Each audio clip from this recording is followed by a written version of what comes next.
Selamünaleyküm aziz yurttaşlar. Mənə sizlərin etibarınıza işləb çıxarıb durğan bina bloklarımızı tövsiyə qılamız. İstəsənizlərəm boladı. Başqa ehtiyaclarınız üçün işlətsənizlərəm boladı. Sifətləri mənimcə yaman emas. Yine görəsilər. Səslərindən mənim qatda ekəni.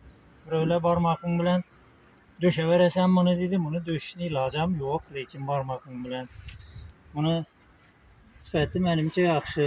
İstəsənizlərəm izolyasiya soğuktan, qışda, yazda istiqdən izolyasiya qılıb verədiyim mahsulatlarımız. İləndən çalıb tutdular. Köpçülük nəsə asıb bu muydu bir kursan dedi bunlar. Hazır şunu yine tecrübede sınapam göremiz. Barmağın 20'di. Yine şu çöpükünü yine kakıp göremiz şunu. Kakıp girizip göreverik. Çöküşmeden vursanam tanktan kaçar yine. Kakıp girizsek yine şunu. Evet.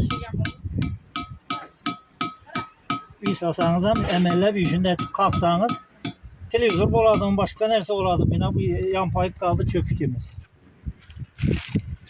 Onu kakıpan bomadı. Yine içini şurupu bilen birgə kakamız indi bunu. Gerek yoksa yine. Yine demek yine bu katlılıkından delalet. Onu yaxşısı bura bilen döşüb keyin məhkəmləgən maxul oxşuydu. Adamla barmağın girədi də gəldiyini bir görsətib ver yatırma videomuzda. Yine şimdi yine bloklarımız var. Eğer tələbkarlar olsa dastabkə xidmətimiz var. Baxalaram yaman emas, gəlişirgən narxda. Telefon rakamlarımız 90'lık bilen 649 79 74. Qo'ng'iroq qilib qiziqishlarınız bo'lsa qo'ng'iroq qilib so'rashlarınız mümkün boladı. Etibarlarınız için rahmet. Hali yana başka mahsulatlarımız var. Kalsolarımız var. Kanalizasiya kalsolarımız. Kapkakları. İndi polnu teyine tumbağım kuyu yatırmız ana. Ya nesip belki şılaka blokam çıkararmız.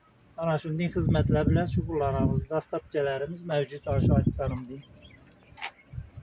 İtibarlarınız için rahmet. Aman boğaysılar.